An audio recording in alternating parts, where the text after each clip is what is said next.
माता सीता का अपहरण करने के बाद उनकी वानर सेना ने भगवान राम को लंका में प्रवेश करने और जंगल को लंका से जोड़ने के लिए समुद्र पर एक पुल का निर्माण शुरू कर दिया। पुल बनाने के लिए पूरी सेना पत्थरों पर भगवान श्री राम का नाम लिखकर समुद्र में पत्थर फेंकती है।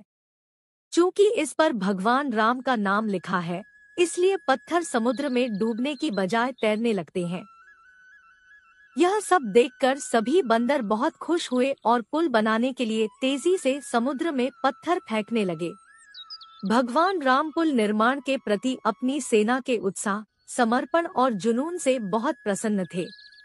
इस समय वहाँ एक गिलहरी भी थी जो अपने मुंह से कंकड़ पत्थर निकालकर नदी में फेंक देती थी। एक बंदर उसे देखता रहा। कुछ देर बाद बंदर गिलहरी का मजाक उड़ाता है। बंदर कहता है, अरे गिलहरी, तुम बहुत छोटी हो, समुद्र से दूर रहो ताकि तुम इन पत्थरों के नीचे दब न जाओ। यह सुनकर बाकी बंदर भी गिलहरी पर हंसते हैं। यह सब सुनकर गिलहरी बहुत दुखी हो जाती है। भगवान राम भी ये सब दूर से देखते हैं। जैसे ही गिलहरी की नजर भगवान राम पर पड़ती है तो वह रोते हुए भगवान राम के पास पहुंचती है।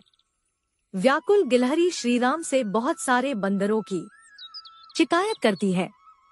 तब भगवान राम रुकते हैं और वानर सेना को दिखाते हैं कि कैसे गिलहरियों द्वारा फेंके गए कंकड़ पत्थर बड़े बड़े पत्थरों को जोड़ते हैं। भगवान राम कहते हैं, यदि गिलहरी कंकड़ न फेंकती तो तुम्हारे फेंके सारे पत्थर इधर उधर बिखर जाते। ये वे पत्थर हैं जिन्हें गिलहरी फेंकती है और ये वे चीजें हैं जो पत्थरों को एक साथ रखती है।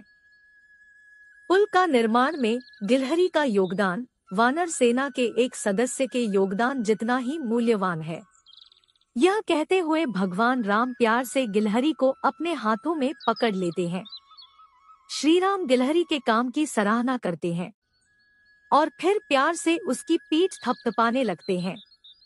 जैसे ही भगवान का हाथ चलता है, वह गिलहरी के छोटे से शरीर पर एक फिंगरप्रिंट छोड़ देता है। तब से यह माना जाता है कि गिलहरी के शरीर पर मौजूद सफेद धारियां कोई और नहीं बल्कि उंगलियों के निशान के रूप में भगवान राम का आशीर्वाद है।